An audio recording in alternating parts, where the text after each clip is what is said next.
Corona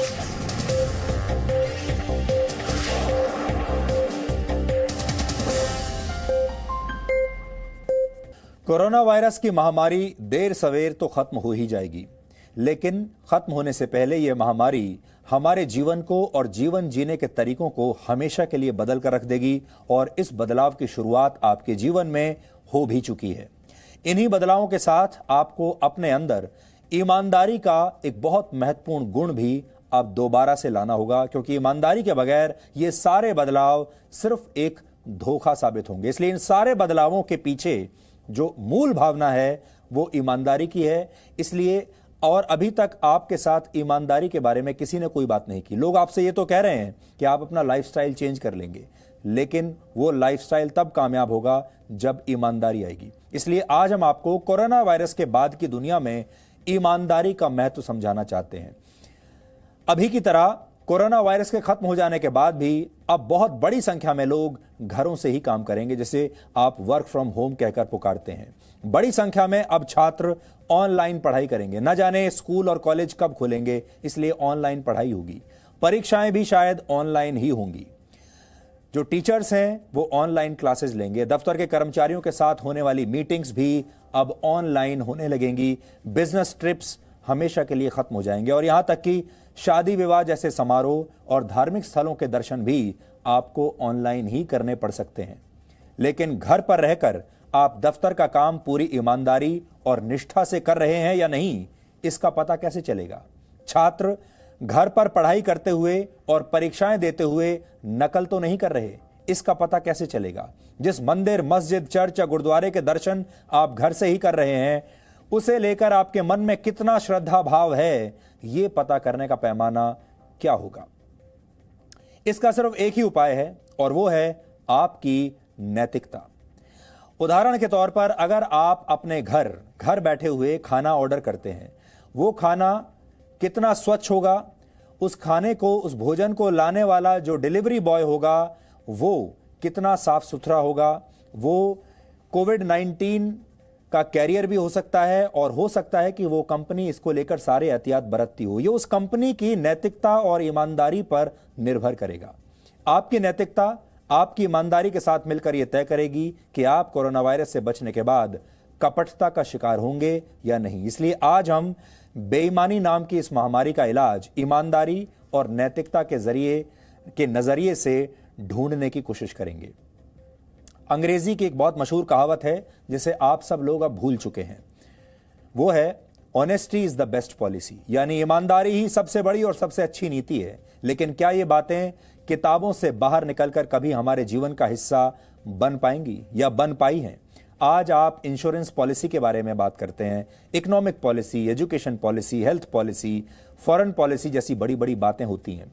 लेकिन honesty की policy को हमने सिर्फ किताबों में बंद करके छोड़ दिया है। कभी कभार इम्तिहान में इसका इस्तेमाल हो जाता है। इसे आपको कुछ उदाहरणों और आंकड़ों की मदद से आज हम समझाने की कोशिश करते हैं।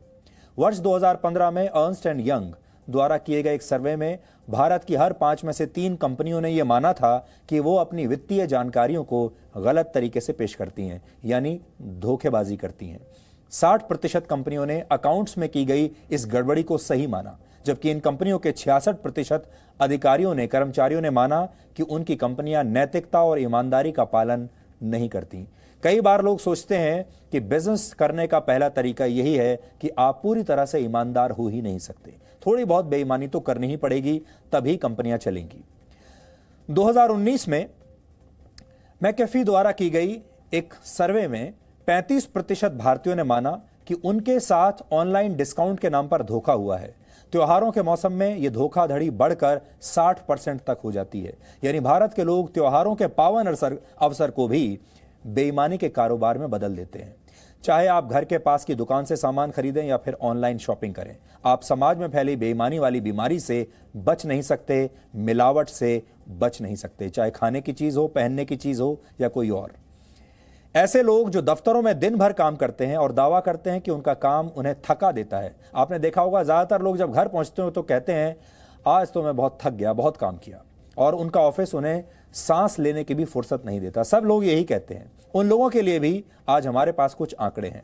कर्मचारियों के काम काज पर नजर रखने वाली एक सॉफ्टवेयर कंपनी टाइम डॉक्टर द्वारा किए गए एक सर्वे के मुताबिक कर्मचारी आपस में गैर जरूरी बातचीत करके ऑफिस टाइमिंग का 14% समय बर्बाद कर देते हैं। इसके बाद 11% समय की बर्बादी के लिए कामकाज के दौरान कंप्यूटर्स और लैपटॉप्स में आने वाली खराबी जिम्मेदार होती है। कर्मचारी 11% समय मीटिंग्स में गैर जरूरी बहस या बातचीत करके बर्बाद करते हैं, जबकि 9% समय की बर्बादी इंटरनेट सर्फिंग की वजह से होती है। अब मान लीजिए कि कोई कर्मचारी 9 घंटे की शिफ्ट करता है अपनी नौकरी में और वो इन सभी तरीकों से समय की बर्बादी भी करता है, तो वो बहुत मुश्किल से दिन भर में सिर्फ कुछ घंटे ही ईमानदारी से काम कर पाता होगा, क्योंकि इसमें वो चाय पीने के लिए भी जाता है इस दौरान 9 घंटे की शिफ्ट में, वो लंच ब्रेक भी लेता है और इसके अलावा जो हमने बाकी सारी बातें आपको बताई वो भी होती हैं। तो काम कितने घंटे होता होगा आप इसका अंदाजा लगा सकते हैं। Team lease world of work report के मुताबिक ऑफिस में काम करते हुए ज्यादातर कर्मचारी अपना 32% समय यानी करीब 2.5 घंटे एक दिन में सोशल मीडिया पर बिताते हैं और इससे प्रोडक्टिविटी में 13% की कमी आती है। इससे ज्यादा भी हो सकती है। हाल ही में किए गए एक सर्वे के मुताबिक भारत के आईटी सेक्टर में काम करने वाले 99.8% कर्मचारी घर से काम करने के लायक ही नहीं है। यानी आईटी सेक्टर में सिर्फ 0.2% कर्मचारी ऐसे हैं जो वर्क फ्रॉम होम करते हुए भी अच्छा प्रदर्शन करते हैं। इस सर्वे के मुताबिक 95% कर्मचारी कुछ नया सीखना और समझना चाहते ही नहीं है। वो ना तो कुछ नया सीखते हैं ना कुछ नया समझना चाहते हैं, जबकि 71% कर्मचारियों के पास ना तो कोई योजना है और ना ही उन्हें यह पता है कि वो ऑफिस से दूर रहकर भी ईमानदारी से अपना काम कैसे करेंगे। यह स्थिति तब है जब भारत में सिर्फ आईटी सेक्टर में ही करीब 50 लाख लोग काम करते हैं और भारत की जीडीपी में इसकी हिस्सेदारी 8% है। अब आप अंदाजा लगा सकते हैं कि बाकी क्षेत्रों का क्या हाल होगा। एक ईमानदार छात्र ही आगे चलकर ईमानदार व्यापारी बनता है, उद्योगपति बनता है, नेता बनता है या फिर कर्मचारी बनता है। लेकिन भारत में शिक्षा के क्षेत्र में भी ईमानदारी की बातें सिर्फ किताबों में हैं। वर्ष 2017 में केसलर इंटरनेशनल नामक संस्था द्वारा किए गए एक सर्वे में 86% छात्रों ने माना था कि उन्होंने अपने स्कूल में किसी न किसी तरीके से नकल की है। 54% छात्रों ने नकल को जायज ठहराया था। नकल करने वाले 97% छात्रों ने माना था कि वो कभी नकल करते हुए पकड़े ही नहीं गए। यानी नकल तो सब करते हैं, पकड़े बहुत थोड़े लोग जाते हैं और हम समझते हैं कि जो पकड़ा गया उसी ने नकल की है। 76% छात्रों ने किसी दूसरे छात्र के असाइनमेंट का एक एक शब्द कॉपी करने की बात मानी है। 79% छात्रों ने माना है कि उन्होंने अपने असाइनमेंट को इंटरनेट पर मिली जानकारियों को कॉपी पेस्ट करके पूरा किया है, खुद समझकर नहीं किया। 28% छात्रों ने यह भी दावा किया कि ऑनलाइन क्लासेस लेते हुए उन्होंने अपनी जगह किसी और को बैठा दिया। 72% छात्रों ने माना कि उन्होंने परीक्षाओं में चीटिंग करने के लिए मोबाइल फोन, टैब्स या लैपटॉप्स का इस्तेमाल किया है। इस सर्वे में शामिल सिर्फ 12% छात्र ऐसे थे जिन्हें नकल करना अनैतिक लगता है, गलत लगता है। सिर्फ 12%।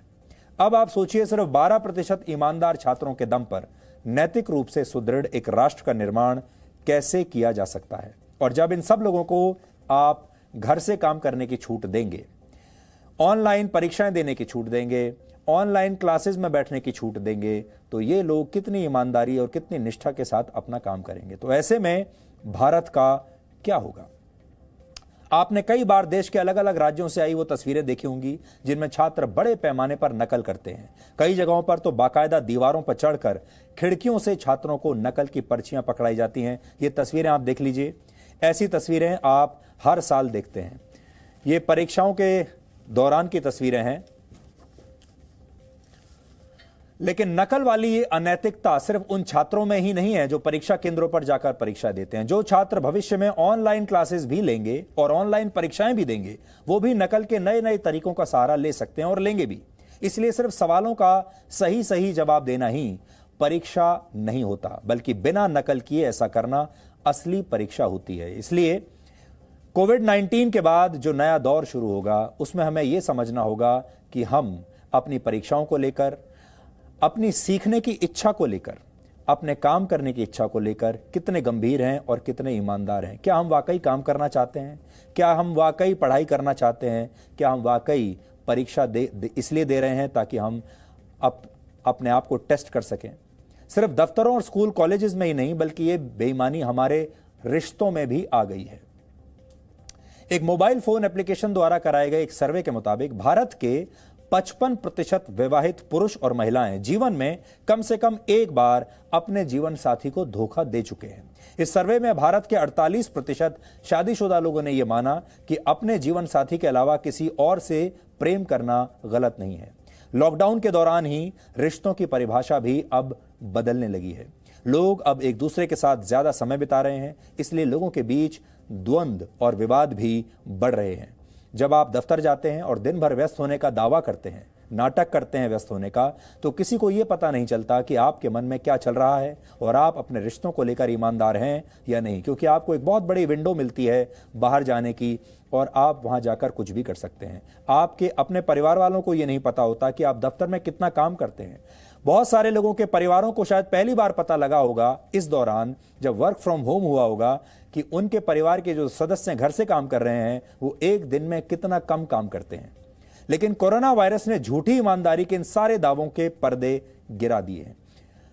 अब लोग एक छत के नीचे रहते हुए भी एक दूसरे को धोखा देने लगे हैं और ये धोखे रिश्तों में भी दिए जा रहे हैं। इसलिए हम ये कह रहे हैं आज कि चाहे लगन और मेहनत के साथ पढ़ाई करनी हो, चाहे एक कर्मचारी के तौर पर निष्ठा से अपना काम करना हो, या फिर बिना बेईमानी किए रिश्तों को निभाना हो, ये सब तभी संभव है जब आप ईमानदारी के फॉर्मूले का इस्तेमाल करेंगे।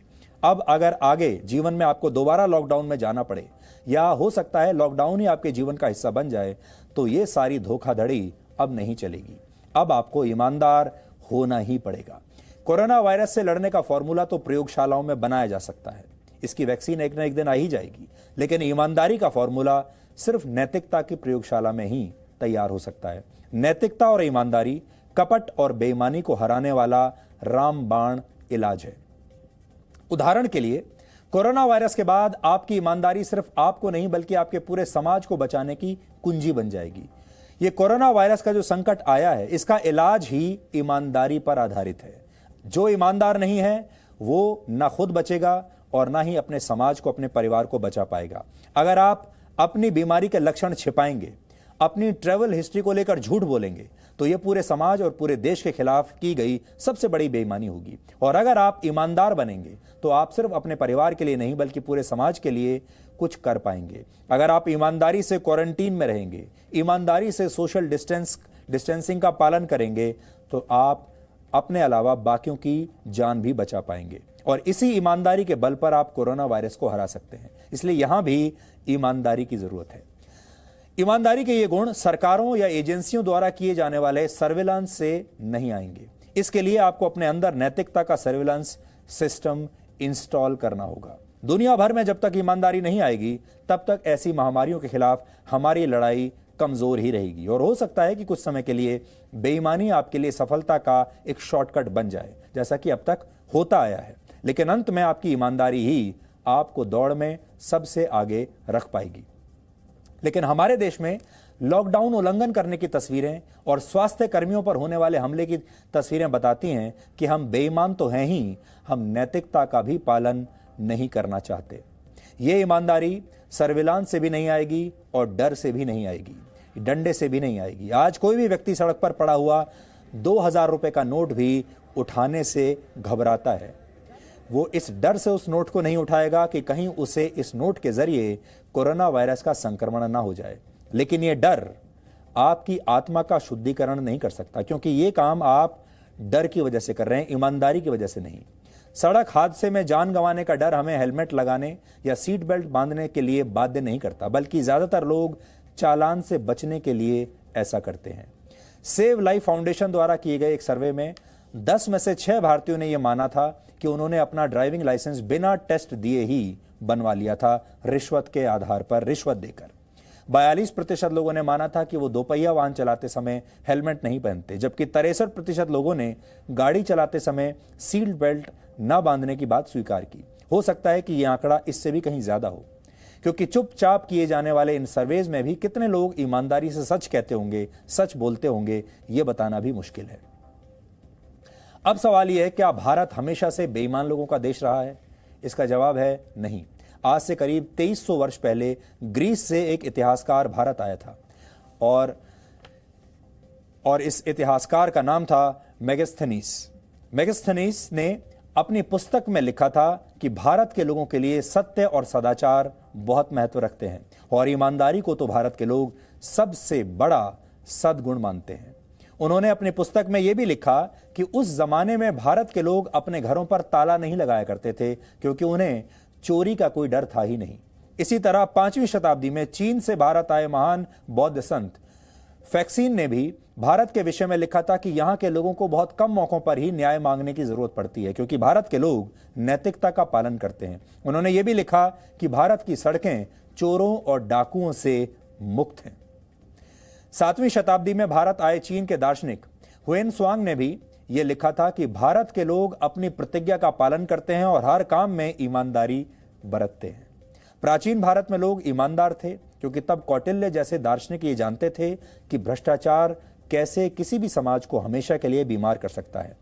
चाणक्य के नाम से भी जाना जाता है और उनका मानना था कि भ्रष्टाचार तभी फैलता है जब इसे करने के लिए लोगों को कोई प्रलोभन दिया जाता है। लेकिन आज के दौर में यह प्रलोभन सिर्फ रुपए पैसे का नहीं, आपके सोशल मीडिया पर आने वाले लाइक्स का लालच भी काम में मन न लगने की एक वजह बन सकता है। आज के जमाने में तो लोकप्रियता भी इसी शॉर्टकट से मिलती है।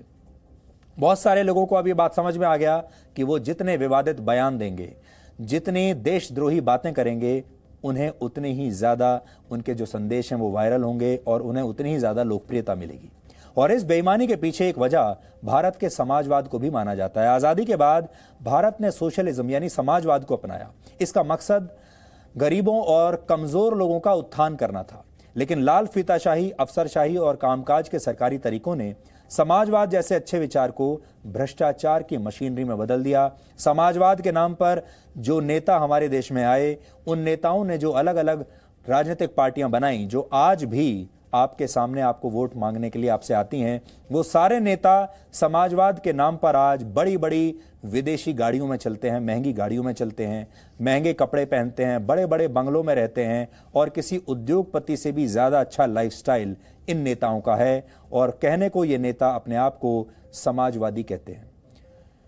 आपको याद रखना है कि कोरोना वायरस के बाद भी एक युग परिवर्तन होगा। जैसे आज हम इतिहास का वर्णन ईसा के जन्म से पहले और ईसा के जन्म के बाद घटी घटनाओं के आधार पर करते हैं, उसी प्रकार आने वाले समय में हम बीसी यानी बिफोर कोरोना और एसी यानी आफ्टर कोरोना जैसे शब्दों का इस्तेमाल हो सकता है आगे चलकर करें, जिनके जरिए हमें पता चलेगा कि कोरोना से पहले का समाज और कोरोना के बाद का समाज कैसा था। लेकिन एक बात तो तय है कि, और वो ये कि अगर कोरोना वायरस के बाद आपने बेईमानी को अपनाया तो आप शायद मरेंगे तो नहीं, लेकिन आपकी वजह से एक समाज और उसका आप पर विश्वास जरूर मर जाएगा। लेकिन अगर आप ईमानदारी के रास्ते पर चलेंगे तो आपकी मौजूदगी शाश्वत हो जाएगी। इसलिए जितने भी आपके लाइफस्टाइल में चेंजेस आने वाले हैं, चाहे आप वर्क फ्रॉम होम की बात कर लें, ऑनलाइन क्लासेस की बात कर लें, फ्री होम डिलीवरी की बात कर लें, सबके पीछे एक ही भाव छुपा है और वो है ईमानदारी। अगर इस पूरी चेन में ईमानदारी नहीं आई तो फिर इस देश का पूरा की पूरा कामकाज ठप हो जाएगा, रिश्ते टूट जाएंगे और बिजनेस मॉडल्स भी चलेंगे नहीं। अगर आपको ये लगता है कि आप घर पर रहकर वर्क फ्रॉम होम को छुट्टी की तरह इस्तेमाल कर लेंगे तो आप समझ लीजिए ना तो आपका कुछ होने वाला है और आपकी कंपनी भी नुकसान में ही जाएगी।